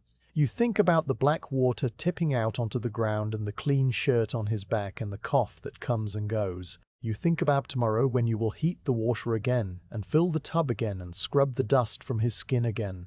You close your eyes and you listen to the breathing of your family. The fire settles downstairs with a soft crackle. The wind moves the mist against the window. Your husband coughs once in his sleep and then is quiet. You turn onto your side and you pull the quilt up to your chin. The day is over and the bath is done, and he is clean for a few hours until tomorrow's shift puts the dust back on his skin. You fall asleep, thinking about the brush and the water, and the way his hand looked resting on his knee, with the fingers curled like a sleeping animal. Sunday's the only day without the pit siren because the mine closes for the day of rest and the men stay above ground. You wake later than usual at 6:30, and the silence is the first thing you notice. The absence of the low horn that marks every other morning of the week. The cottage feels different on Sundays, larger somehow and less urgent, as if the walls themselves are taking a breath. You let the fire burn low while you eat a cold breakfast of leftover bread and small beer, because cooking on Sunday is supposed to be avoided when possible, and you are tired enough to welcome any excuse not to light the range. You wash the children's faces with a damp rag, and you put them in their best clothes, which are mended but clean. Sarah wears the grey dress with the white collar that you washed twice to get the coal dust out of the hem. Thomas wears the trousers that you patched last week, and the shirt that still has a small stain on the sleeve, but the stain is hidden by his jacket. William wears the outfit that used to belong to Thomas, the knees worn thin, but the fabric still holding. The baby Edward wears a long white gown that your mother made before he was born, and you have saved it for Sundays because the white shows the dirt less than the everyday grey. You dress yourself in your own Sunday clothes, which are a brown skirt and a cream blouse and a black shawl that has a small hole near the fringe. You pin your hair up under your cap, and you look at yourself in the small mirror that hangs by the door. The mirror is cracked diagonally from the top right to the bottom left, and your reflection is split along the crack, so one eye appears lower than the other. You have stopped noticing the crack most of the time, but on Sundays, you look at your face and you see the tiredness around your eyes and the thinness of your lips and the small lines at the corners of your mouth. You do not think about whether you are pretty because prettiness is not a thing that matters in a mining village. Your husband wears his own Sunday clothes, which are the same as his everyday clothes except cleaner. He has only 2 shirts and 2 pairs of trousers, and the Sunday pair is the one with fewer patches. He combs his hair with water, and he shaves with the straight razor that his father gave him, scraping the bristles from his chin and his upper lip in slow, careful strokes. You watch him from the corner of your eye as you tie the baby's bonnet. He cuts himself on the chin where the scar is, and a small bead of blood rises to the surface. He wipes it with his finger and does not mention it. The chapel is a grey stone building at the end of the lane with a small bell tower and a slate roof and a wooden door that sticks in the damp. The walk takes 5 minutes and the family walks together, your husband ahead with Thomas and William, you behind with Sarah and the baby on your hip. The lane is quieter than usual because the pit is silent and the wagons are not running, and the only sounds are the footsteps of other families walking to the same chapel. You pass the Fletcher family and you nod at Mrs. Fletcher, who nods back. You pass the widow who lives alone and she walks slowly with a cane, and you slow your pace so you do not overtake her. The chapel door is open, and the smell inside is old wood and dust, and the faint sweetness of dried flowers from last summer's harvest festival. The pews are wooden benches with no cushions, and the floor is wide planks that echo when you walk. You sit in the women's side, which is the left side of the aisle, and your husband sits on the men's side, which is the right side. The children sit with you because they are too young for the men's side. Sarah sits next to you and holds the baby on her lap while you settle yourself on the hard bench. Thomas and William sit on your other side, and William immediately puts his hand in your pocket to see if you brought any bread. The service lasts 2 hours, and it moves very slowly because the minister speaks in a flat monotone that rises and falls like the wind, but never changes its pace. He stands in the wooden pulpit with his black robe and his white collar, and he reads from the Bible in a voice that is meant to be soothing, but is mostly just quiet. You do not listen closely because you have heard the same readings dozens of times, and the words have become like the ticking of the clock, a background rhythm that you notice only when it stops. Instead, you watch the light move across the stone floor, a thin grey rectangle that shifts from the back of the chapel to the front as the morning progresses. You try to keep Edward quiet with a piece of dry bread that you brought in your pocket for this purpose. He chews the bread for a long time and then drops it, and you have to lean down to pick it up from the floor. He starts to fuss, and you bounce him on your knee, and he fusses louder. Sarah takes him from you and holds him against her shoulder and pats his back, and he quiets after a minute. You mouth the words "thank you" to Sarah, and she nods without looking at you. The minister speaks about patience and humility and the rewards of the next life. He tells the story of Job, who lost everything and still did not curse God. You have heard this story many times, and you have never understood why Job's patience was considered a virtue when he could have simply asked for help. But you do not say this to anyone, because questioning the minister is not something the wives do in this village. You sit with your hands folded in your lap, and you look at the stained glass window behind the pulpit, which shows Jesus holding a lamb. The window is dark because the sun is not strong enough to shine through the colored glass, and the lamb looks gray instead of white. The congregation sings 3 hymns during the service, and the singing is slow and slightly out of tune because nobody has had music lessons and everyone is tired.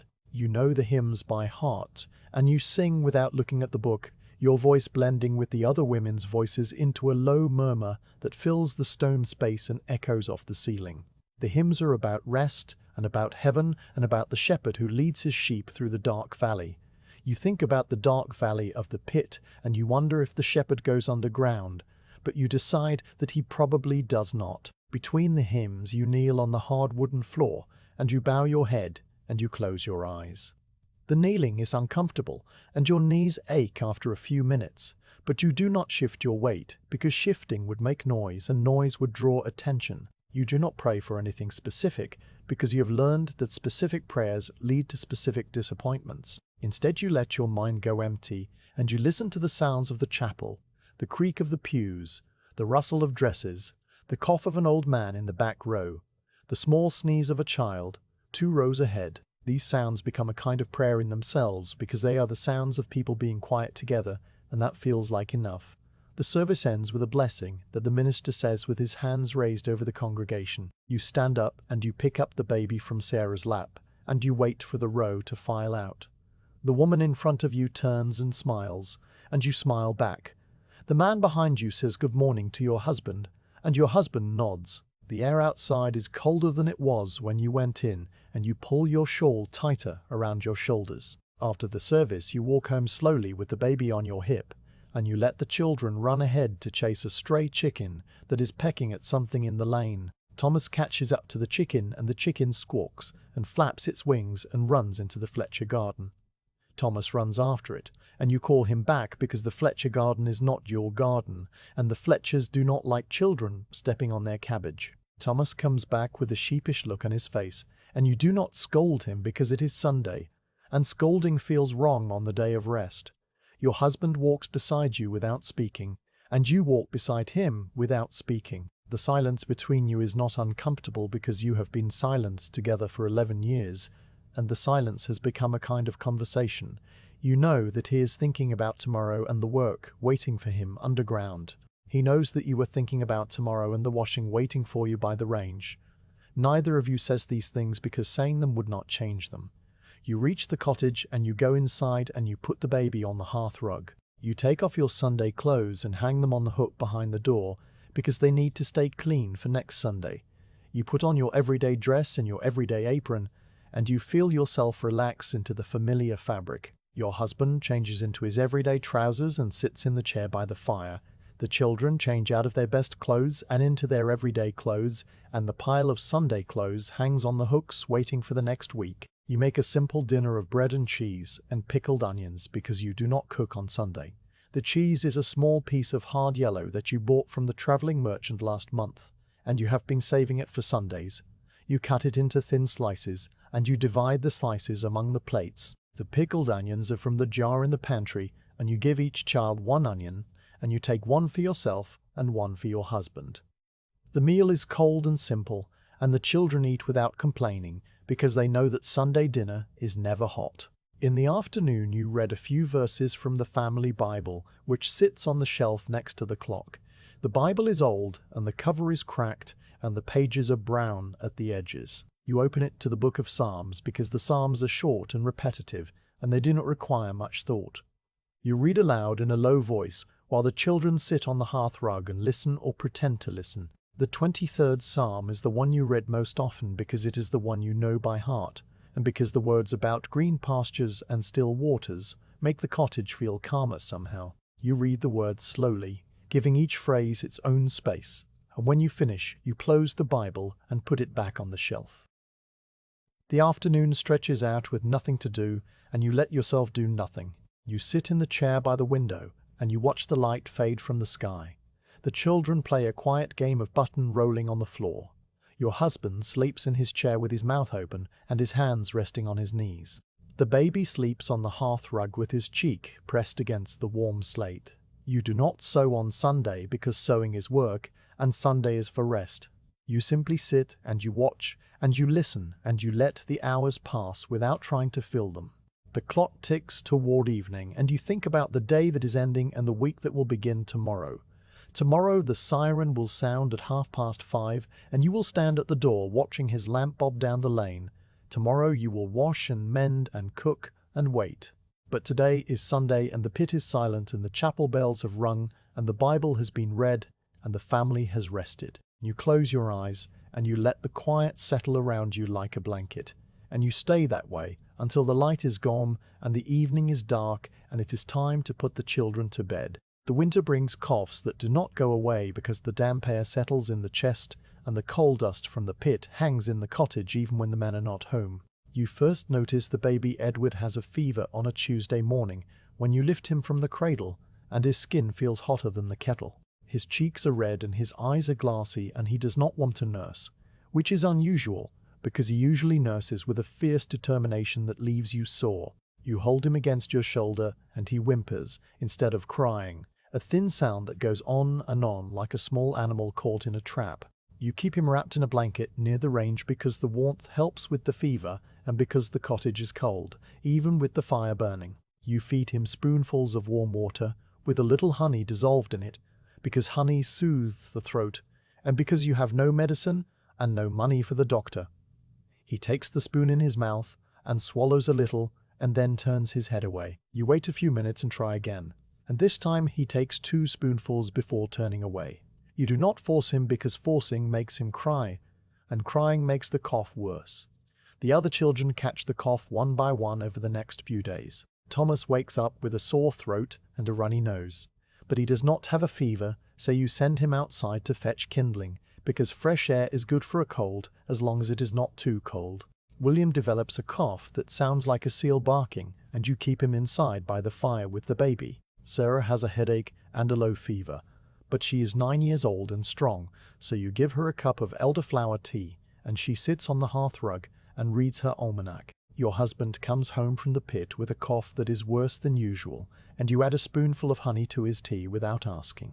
You cannot afford the doctor, because the doctor charges 2 shillings for a visit, and you have only a few pence left after the company shop. The doctor also lives 3 miles away, and you would have to pay for the wagon or walk in the cold, and walking in the cold with a sick baby would make the baby sicker.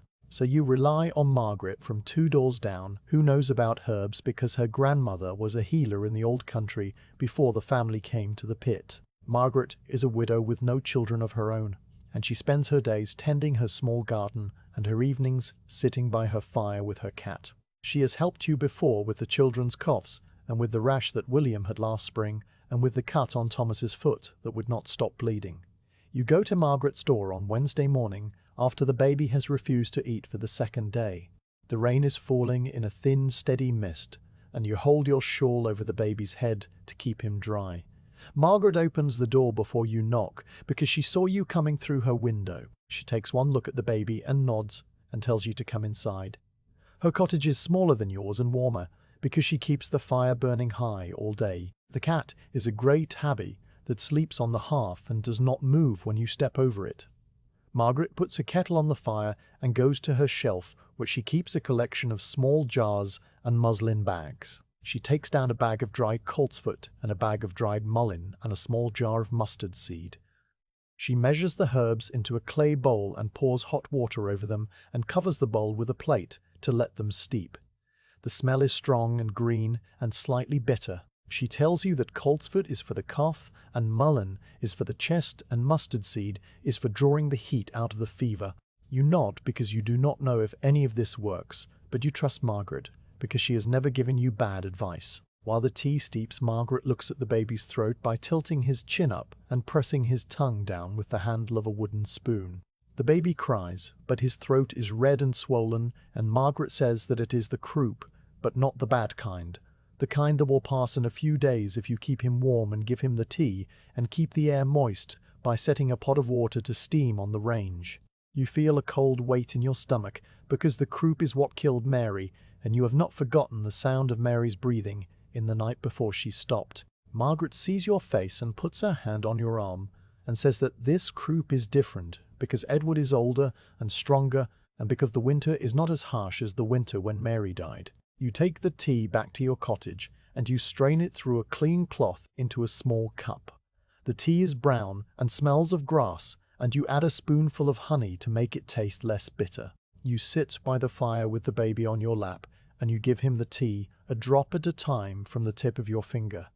He swallows and makes a face, and you give him another drop. The process takes 20 minutes to get half a cup into him, but you are patient because patience is the only thing you have in abundance.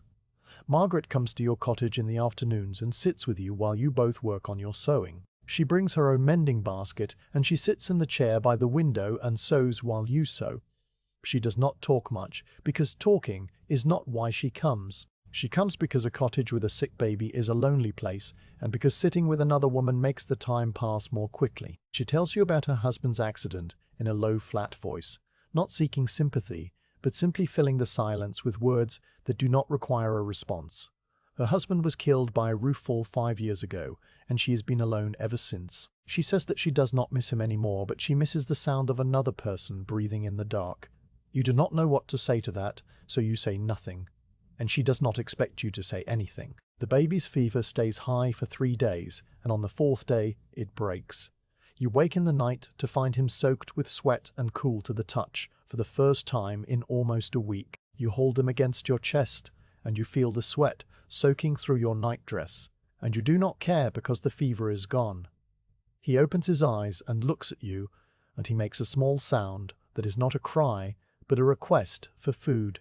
You nurse him in the dark, and he drinks for a long time, and you stroke his hair with your fingers, and you do not cry because crying would wake the children.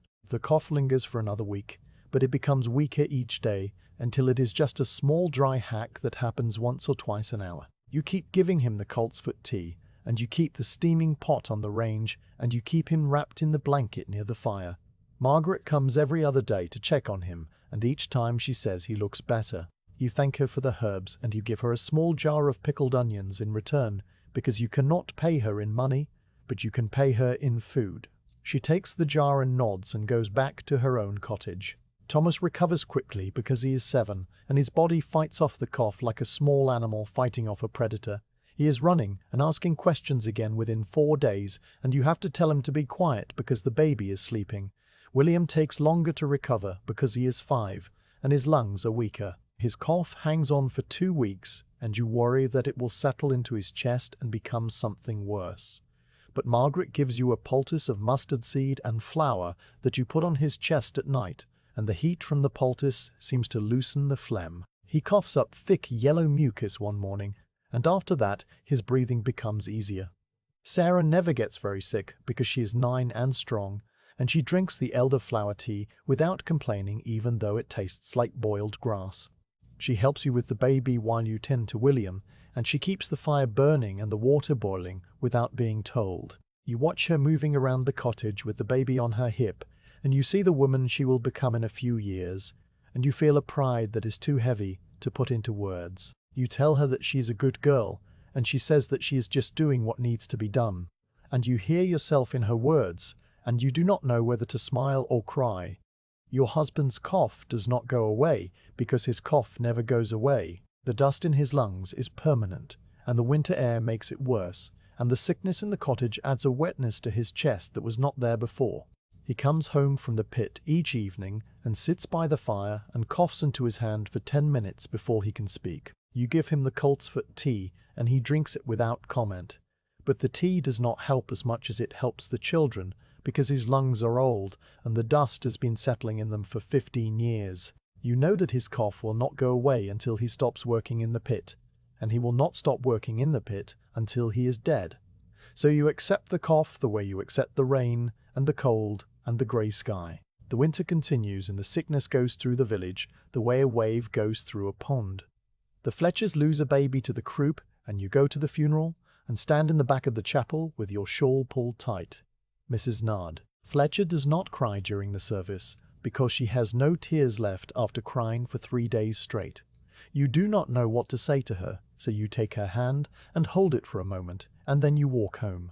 That night you hold Edward a little tighter than usual, and you do not let yourself think about what might have happened if the fever had not broken. Margaret brings you a new batch of herbs when the baby is well again, and you put them on the shelf next to the camphor oil. She tells you that the coltsfoot is running low and that she will need to gather more in the spring when the plants come up. You ask her if you can help with the gathering, and she says yes, because 2 pairs of hands are faster than 1. You think about the spring and the green plants and the warmer weather, and you feel a small hope that you do not name, because naming hope makes it fragile. The baby gains back the weight he lost during the sickness, and his cheeks become round again, and his eyes become bright. He starts to crawl faster than before, and he pulls himself up on the table leg and stands for 5 seconds before falling. You watch him and you think about the night when his fever broke, and the sweat soaked through his blanket, and you felt his forehead and found it cool. You think about the sound of his breathing when he was sick, the rasping wet sound that reminded you of Mary's last night. You think about how you sat by the cradle and held his hand and listened to each breath and wondered if it would be his last. You do not think about these things for very long because thinking about them does not change them, and because the work is waiting. The baby needs to be fed, and the children need to be dressed, and the fire needs to be stoked, and the stew needs to be stirred. You go about your day the way you go about every day, moving from one task to the next without hurry and without resistance. The sickness has passed and the cottage is quiet again, and you are grateful in a way that is too deep for words, so you do not try to find the words. You simply keep moving, and the moving is enough. Margaret comes to sit with you on a grey afternoon when the baby is asleep and the other children are playing outside. You drink tea together, and you do not talk about the sickness, because the sickness is over. You talk about the price of flour and the new minister at the chapel and the cat that had kittens in Margaret's coal shed. The conversation is slow and meandering, and you let it carry you like a slow river carries a leaf. When Margaret leaves, she touches your shoulder and says that you did well with the baby. You nod and close the door, and you stand with your back against the wood for a moment before you go back to the fire. The winter is not over, but the worst of the sickness is behind you.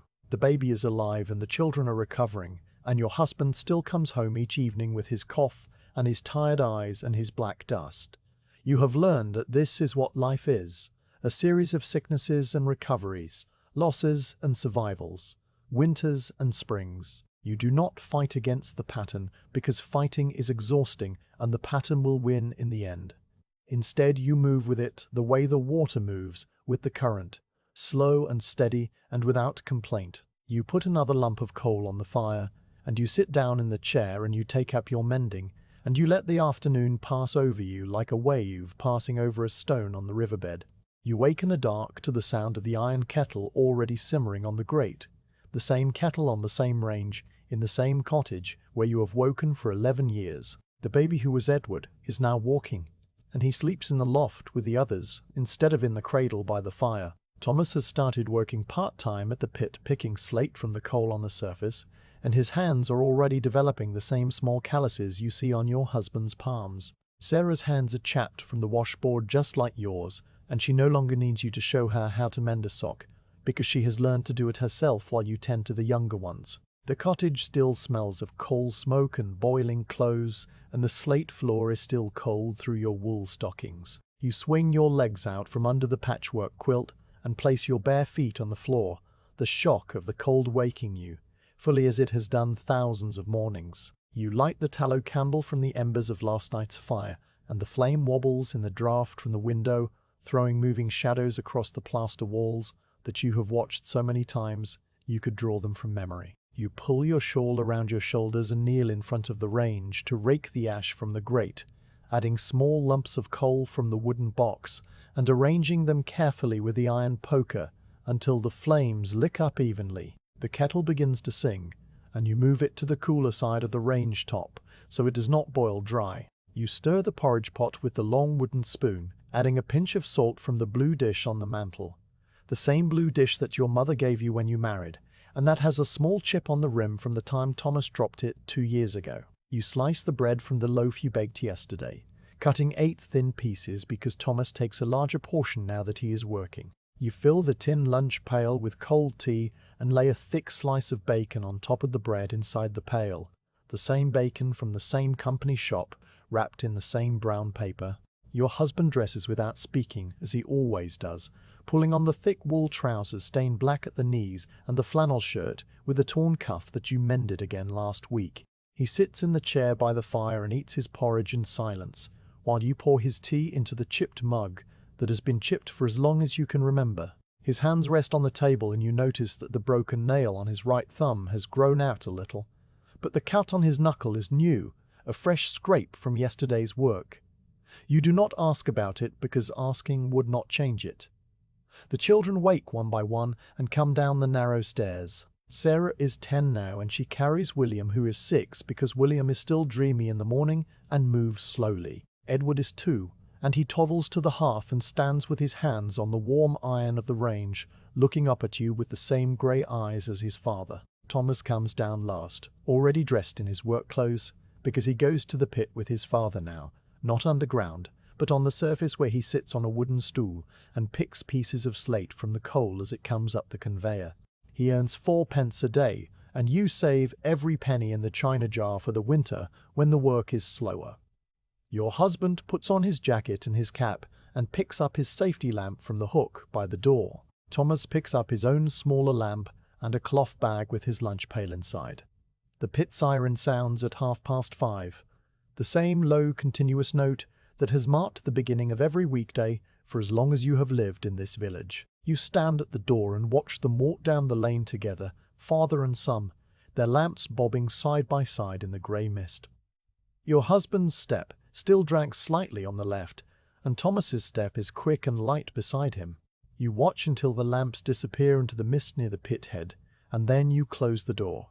The morning tasks are the same as they have always been, but the hands that do them are older and the children who help are taller.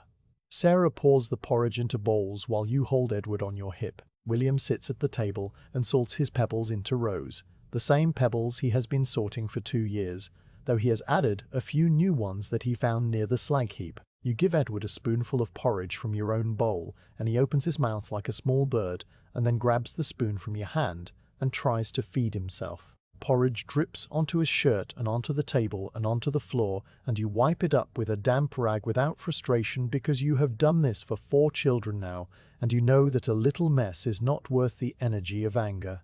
You wash the bowls in a basin of warm water with a piece of soft soap, the same basin and the same soap and the same warm water from the same kettle. The water turns cloudy and you wipe each bowl dry with a cloth before stacking them on the shelf. Sarah sweeps the floor while you change Edward's wet shirt, and William goes outside to the shed to fetch kindling because he is old enough now to carry the small sticks without dropping them. The baby is not a baby anymore, but you still think of him as the baby because he is the youngest and because calling him Edward feels too formal for a child who still puts pebbles in his mouth when you are not looking. You sort the laundry for the week and you notice that Thomas's work trousers are already black after only 3 days on the surface. A thin layer of coal dust ground into the knees from sitting on the wooden stool. You set them aside for the hottest wash, and you add a little extra soda to the boiler because the dust from the surface is different from the dust from underground, coarser and more stubborn. Sarah helps you carry the buckets to the well, and you make 2 trips together, her arms straining under the weight of the half-full bucket while you carry the full one. Her hands are red and chapped, just like yours, and you see the grey rim under her fingernails that never quite washes away. You bake bread in the afternoon and Sarah kneads the dough while you tend to Edward, who has discovered how to open the cupboard door and pull out the pots. He bangs a small pot against the floor and you take it away from him and give him a wooden spoon instead. He bangs the spoon against the floor and you let him because the spoon is softer than the pot and the noise is not loud enough to bother anyone. William sits on the hearth with his pebbles and tells you that he found a white pebble yesterday, the first white one he has ever found, and he holds it up for you to see. You look at it, and you tell him that it is beautiful, and he puts it in the center of his row where the special pebbles go. Your husband and Thomas come home at 4:30 when the siren sounds for the end of the shift. You have the kettle on and the table set, and the stew simmering on the cooler side of the range. They come through the door together, their faces black with dust, and you see Thomas trying to walk with the same slow, steady step as his father, even though his knees are young and his back is straight. He takes off his cap and hangs it on the hook beside his father's cap, and you feel a strange tightness in your chest, because the hook that used to hold 1 cap now holds 2. You heat the water for the bath and you fill the tin tub in front of the fire. Your husband sits on the wooden stool and you scrub his back with the hard brush while Thomas washes his own face and hands at the basin.